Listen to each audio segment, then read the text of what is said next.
Thinking Cap Publishing presents Welcome to the Dark House.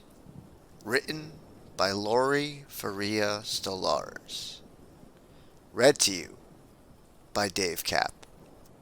Ivy Jensen. I wake with a gasp, covered in my own blood.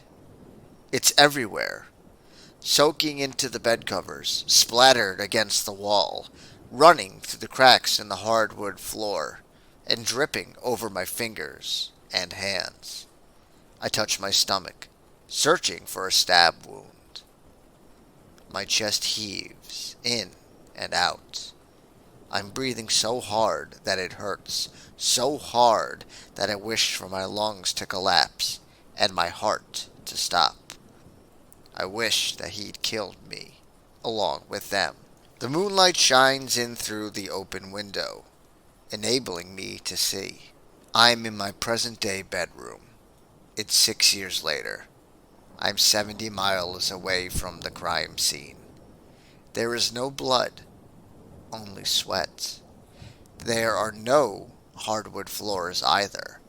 A shag carpet covers unfinished plywood. I reach down and run my fingers over the thick wool threads, just to be sure. Then I check and recheck my comforter, looking at it from different angles. It isn't pink paisley like the one I had when I was 12. This one's dark, dark blue. And there are pale green walls and angled ceilings. And there's an armoire in place of a vanity. There are no music posters on the wall, nor is there a single reference to the soccer I used to play. I'm 70 miles away. It's 6 years later.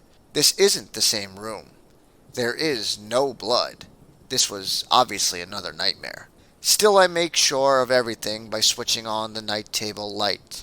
I make sure of everything by going through those rituals one more time, by saying the alphabet forward and backward one more time, by touching the pennant around my neck, an aromatherapy necklace that was supposed to be a gift for my mother, one more time. I'm 18 years old, not 12. I dreamed about him again because I fear that he'll come back for me one day and do what he did to my parents 6 years ago now.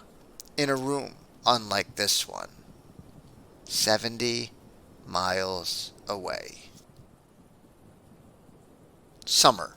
Ivy. It's Saturday afternoon, and I'm sitting in Dr. Donna's office.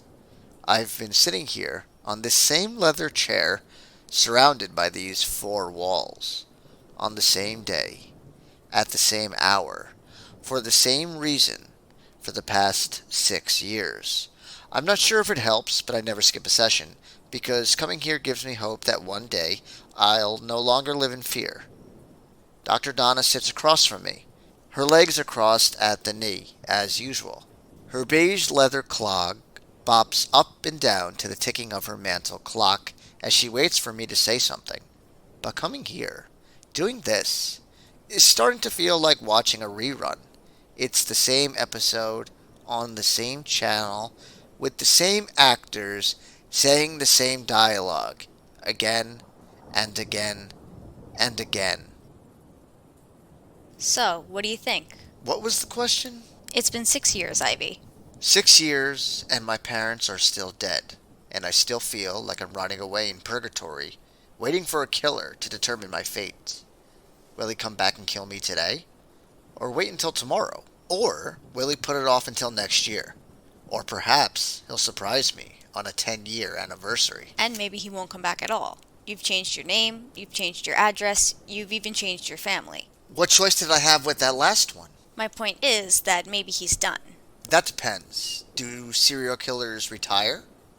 I think he's waiting for an opportune moment, watching me, studying my habits. Sometimes, when I'm shopping in town or walking home from school, I can feel his eyes on me.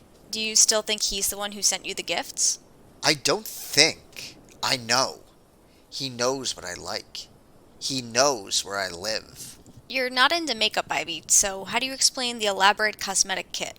And how do you explain the paisley covered journal, the pink soccer jersey, and the Katrina Rose CD?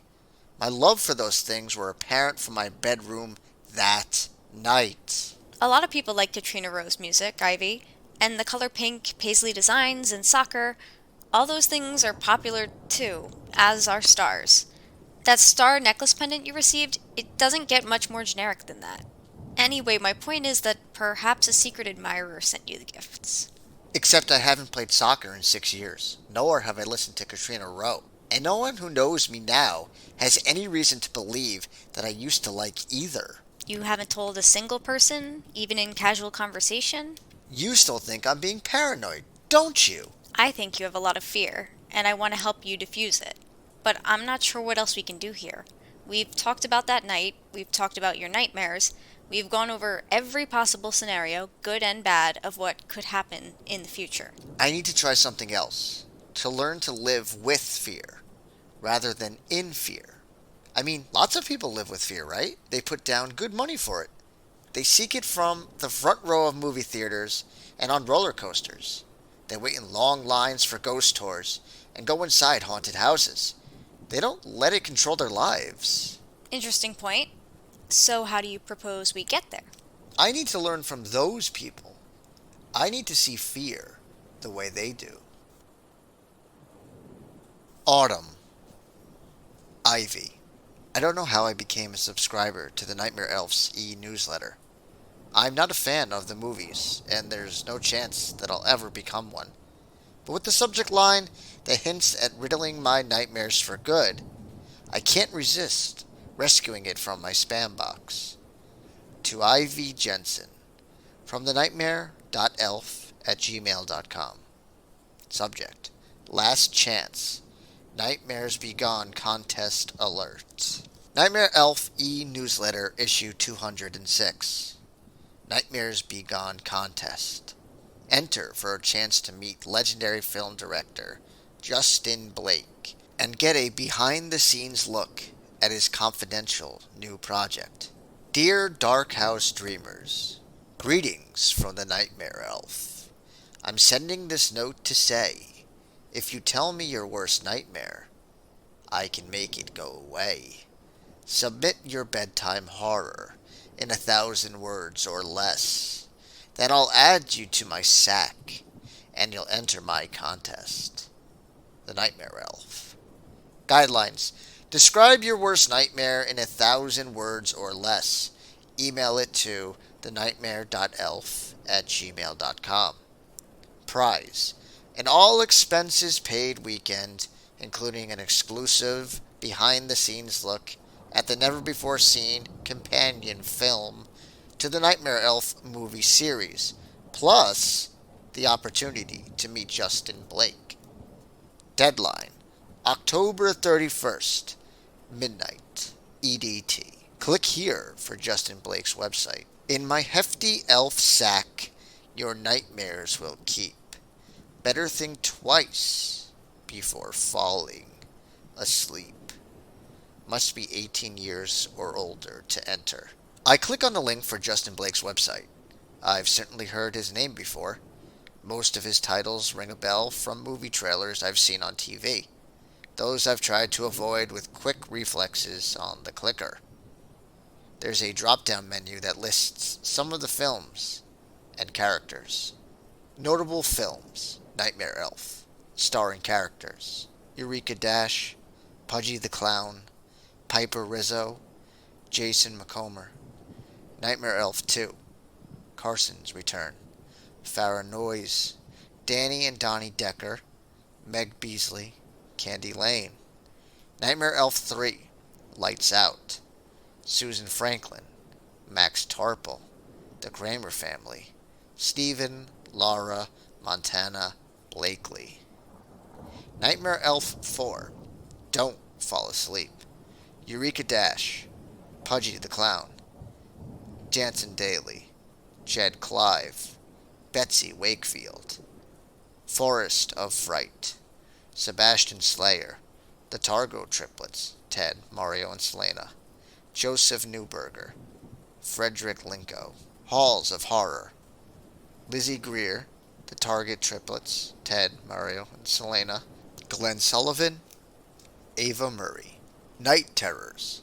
Little Sally Jacobs, the Baker family, Josie, Carl, Diana. The Robinson family, June, Roger, Daniela. Night Terrors 2. Little Sally Jacobs, Peg and Jesse Miller. The Ernesto family, Thomas, Juanita, Paulina, Kai. Night Terrors 3. Little Sally Jacobs, Jonathan Sumner, Felicia Thomas, Jacob Willoughby, Reva Forrester. Hotel 9. The Scarcella family, Sydney, Darcy, Philip, Jocelyn, Paige Rossi, Matthew Julian. Hotel 9. Blacked Rooms. Sydney Scarcella, Darcy Scarcella, Midge Sarko, Dorothy Tattlebaum, Carmen Roberg. Hotel 9. Enjoy your stay. Sydney Scarcella, Robert Scarcella, Midge Sarko, Emma Corwin, Enrique Batista. I click on the first Nightmare Elf movie title, and an elf pops up on the screen. A blonde-haired boy dressed in a red suit, a floppy hat, green gloves, and boots that curl up at the toe. With his rosy red cheeks and bright blue eyes, he's kind of cute on first glance. But then you notice the way his ears spike up to look like devil horns, and the pointy sword that is his tail. Below him, there is a link with background information of the series' legend. I click on it. The Legend of the Dark House. One summer, many years ago, the Tucker family went on a camping trip. Deep in the woods, they came across an abandoned cabin with dark clapboard shingles nestled in a grove of trees. A wooden plaque over the front door read, "Welcome to the Dark House," written in red crayon. The Tuckers decided to stay in the cabin instead of setting up camp. During their stay, 6-year-old Tommy began to hear a voice inside his head. He didn't tell his parents. The voice told him not to. Tommy became withdrawn and secretive, often sneaking off into the woods to an old abandoned storage shed. He called it the Nightmare Chamber. "Make sure you visit the chamber 3 times a day," the voice told him.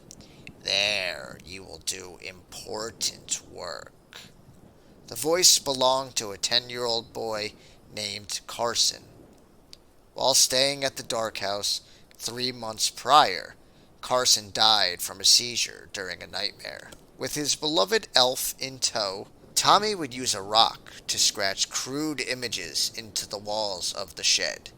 Images of people with missing eyes, bleeding mouths, and stakes jammed through their hearts. The Tuckers grew concerned with Tommy's behavior. At the dinner table, he wouldn't speak. He refused to engage in any camping activities, like hiking, swimming, or sitting by the campfire. One morning, Tommy's father followed him to the abandoned shed and saw the walls. "Explain yourself," he demanded. "Go to hell," Tommy replied in a deep, slow, creaky voice, per Carson's instructions. After 5 days at the Dark House, Mrs. Tucker, so disturbed by her son's worsening behavior, announced that they would be cutting their vacation 3 days short. That same night, she dreamed about a thief in their apartment back home. Tommy had been experiencing nightmares too, recurring visions of a pack of snarling wolves tracking him through the woods. Carson, still angry that he had died during a nightmare, wanted others to share his fate. His spirit, unable to pass on, had become quite powerful. He could see into the dreams of anyone who stayed at the Dark House, and make their nightmares come tragically true. Tommy was the first victim. He died before the Tuckers finished packing, mauled by a wolf lurking near the nightmare chamber. Weeks later, Mrs. Tucker was killed by an intruder in their home. After the Tuckers left, only Tommy's elf doll remained. Carson giggled at the sight of it, delighted to have a souvenir. And so he decided to inhabit the doll, dubbing himself the Nightmare Elf. Into his bright red sack, Carson would collect the frightful dreams of the Dark House's guests, overjoyed to eventually release their nightmares into reality, making room in his bag for more. So let this be a warning to all you campers. If you happen to cross the Dark House in the middle of the night, feel free to stop inside. But do remember this. In his hefty elf sack, your nightmares will keep. Better think twice before falling asleep. Ivy. To the nightmare.elf@gmail.com. From Ivy Jensen. Subject. Re. Last chance. Nightmares be gone. Contest alert. In 1,000 words or less, describe your worst nightmare. Dear Nightmare Elf, for the record, I'm not one of your Dark House dreamers, nor have I seen even one Nightmare Elf movie, or any of Justin Blake's films for that matter. But I've been receiving your e-newsletters for years now, and this one caught my eye. I guess you could say that you found me at a weak moment, because the idea of telling an elf my nightmare and having him magically take it away sounds pretty amazing right now, especially at 4 in the morning. Not that I actually believe a word of your BS, but at the very least, maybe writing about my nightmare and sending it off into the black hole of cyberspace will trick me into believing that it'll never come back. So here it goes. For the past 6 years, I've dreamed that my parents are being murdered in their bedroom across the hall. I am haunted by this vision because it happened in real life. I was in my room sleeping soundly until I heard it, a thrashing sound across the hall. I sat up, able to hear more noises, a gasp, a sputter, an agonizing moan, then silence, broken by an unfamiliar male voice. And now it's your turn. You won't feel a thing. My mother screamed. Please, no, she begged. Don't do this. I have a... There isn't a day that goes by that I don't try to guess at her missing words. I have an idea. I have something to tell you. I have a daughter. I have a wallet full of cash. I'll never know for sure. Her voice was cut short with a thwack. Then music began to play. String instruments. An eerie blend of violin and viola that reverberated in my heart. I grabbed the phone on the night table and dialed 911. I think someone just killed my parents, I told the operator, hearing a hitch in my throat, hearing words come out of my mouth that no one should ever have to say. Where are you? The operator asked. In my room. Across the hall. Is the person still in the house? I don't know, I replied, keeping my voice low.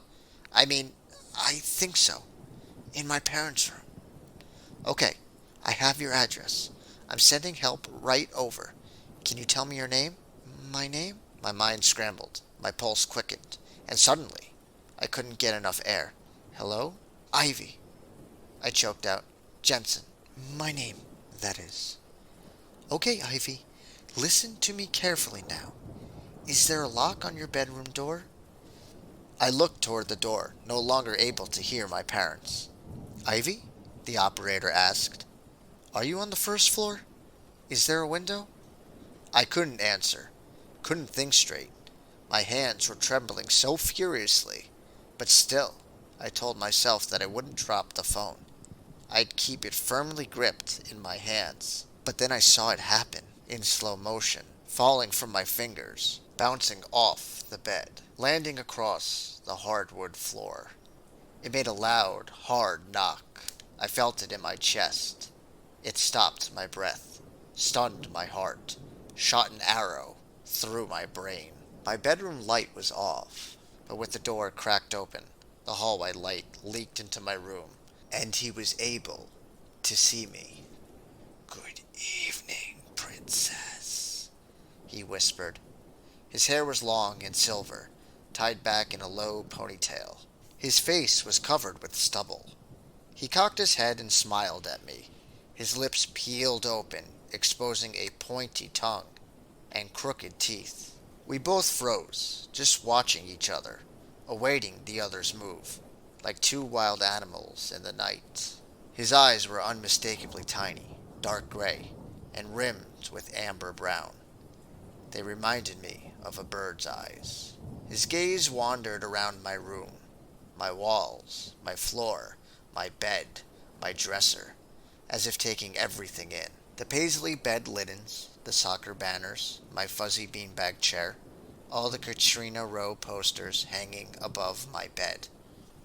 A few seconds later, his eyes fixed back on mine, and he smiled wider. "It's very nice to meet you," he said, overemphasizing every word. I wanted to throw up. Chills ran down my spine.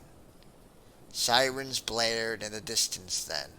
He remained in the doorway a few more moments before backing away slowly and fleeing our little yellow house with the white picket fence and the long brick walkway.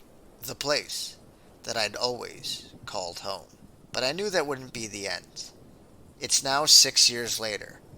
Those eyes are still out there, and I live in constant fear that the killer will come back for me one day. In my dreams, he plunges a knife deep into my gut before I can rouse myself.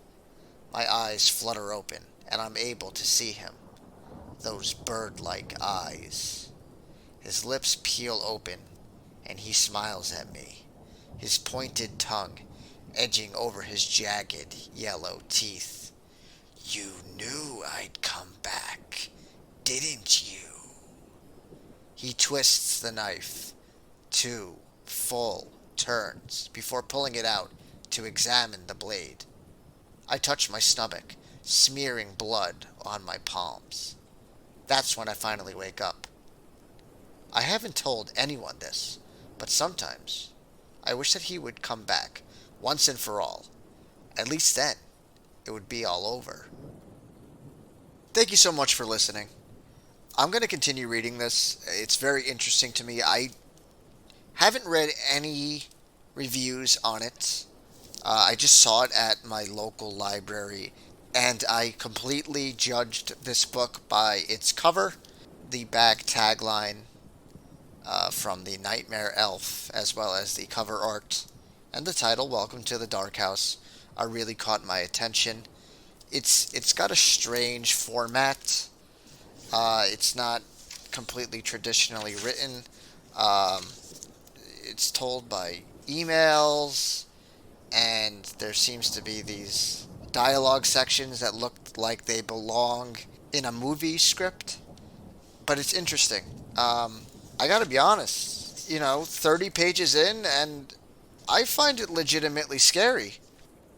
Stay scared, my friends, and all your screams will come true.